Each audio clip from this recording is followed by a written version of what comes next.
أعوذ بالله من الشيطان الرجيم بسم الله الرحمن الرحيم والصلاة والسلام على سيدنا ونبينا ومولانا محمد. yan uwa assalamu alaikum wa rahmatullahi ta'ala wa barakatu. Barkanku da kasancewa da wannan tasha taku mai farin jini wato Masaniya TV. Yau ma cikin yardar Ubangiji mun zo muku da wani ingantaccen maganin sanyi kowanne iri ga duk mutumin ko ga duk wadda Allah ya jarrabe ta ko ya jarrabe shi da larurar ciwon sanyi, ko da kuwa wannan larura ta daɗe a jikinsa tana addabarsa, to insha Allahu idan ya jarraba wannan magani zai samu waraka da yardar Allah. Na farko dai ‘yan uwa ya kamata ku sani cewar wa'inne irin alamomi ne suke bayyana ga jikin ko kuma a jikin wanda ya kamu da larurar ciwon sanyi. Na farko abubuwan da suke bayyana a jikin ɗa namiji matuƙar ya kamu da larurar ciwon sanyi. Na farko akwai ƙanƙancewar gaba, sannan akwai saurin inzali, sannan akwai ƙaiƙayin matsi-matsi, sannan akwai ƙaiƙayin gaba da kuma gushewar sha'awa da dai sauransu. A ɓangaren 'ya'ya mata kuwa alamomin da suke bayyana matuƙar 'ya mace ta kasance tana da larurar ciwon sanyi. Na farko akwai jin zafi, ma'ana lokacin ibadar aure, sannan akwai ƙaiƙayin gaba, sannan akwai fitar farin ruwa daga gaba, sannan ita ma akwai gushewar sha'awa da kuma warin gaba. ‘Yan uwa idan wannan ne farkon ziyartar ku wannan channel tamu, to muna roƙonku da ku danna mana alamar nan ta subscribe, sannan ku danna mana alamar ƙararrawa, sannan kuma ku yi sharing ɗin wannan bidiyon zuwa ga 'yan uwa da abokan arziki a shafukanku na sada zumunta domin su masu amfana kamar yadda kuma kuke amfana.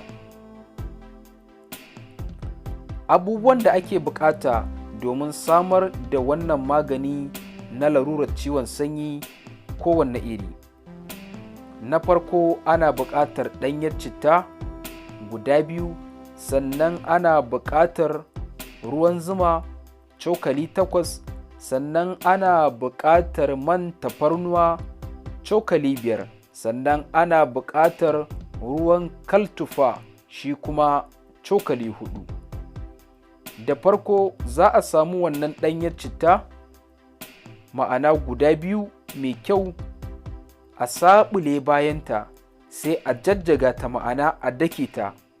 Bayan an dake ta sai a samu ruwa kofi 2 mai tsafta, sai a zuba wannan jajjagaggiyar citta a cikin tukunya mai tsafta, sai a zuba wannan ruwa kofi 2 a cikin wannan tukunya da aka zuba wannan jajjagaggiyar citta. Bayan an zuba wannan ruwa kofi 2 sai a ɗora a kan wuta. Abin da ake da bukata a nan shine ana buƙatar wannan ɗanyar cittar da aka ɗora a kan wuta da ruwa kofi 2 ta dahu sosai. Bayan an tabbatar ta dahu sai a sauke, sai a samu zuma mai kyau, ma'ana ruwan zuma mai kyau za a samu ruwan zuma kimanin cokali 8, sai a zuba a cikin wannan dafaffen ruwan citta cokali 8 za a zuba a cikin wannan dafaffen ruwan citta. Sai kuma a samu man tafarnuwa shi ma mai kyau, za a zuba shi kuma cokali 5 a cikin wannan ruwan dafaffiyar citta. Sai kuma a samu kaltufa, ma'ana ruwan kaltufa shi ma za a same shi kuma cokali 4, shi ma za a zuba shi a cikin wannan dafaffiyan ruwan citta. Da zarar an gama zuba waɗannan abubuwa to cikin yardar ubangiji an gama kammala haɗa wannan magani na larurar ciwon sanyi. Yadda ya rage kuma shine ya za a yi amfani da wannan magani. Idan ba ku manta ba, ruwan da aka yi amfani da shi wajen samar da wannan magani shine kofi 2. To a nan ma abin da ake da bukata shine za a yi amfani da wannan ruwan magani kofi 1 da safe, kofi 1 kuma da daddare. Dangane da bayanin da na yi a baya na alamomi da suke tabbatar da cewar mutum yana tattare da ko kuma yana tare da larurar ciwon sanyi, to za ka duba ka gani a cikin waɗannan alamomi da muka lissafa, waɗanne alamomi ne ka tsinci kanka a ciki kai ma suna damun ka. Za ka yi amfani da wannan magani har tsawon lokacin da ka ga ɗaya daga cikin waɗannan matsalolin da suke damun ka, ma'ana sun ja da baya, ba sa damun ka kamar yadda suke damun ka a baya. Haka za a yi ta yi tsawon lokaci har zuwa lokacin da za a samu waraka da yardar Allah. Amma hakan ba yana nuna cewar kullum sai an haɗa maganin an sha ba.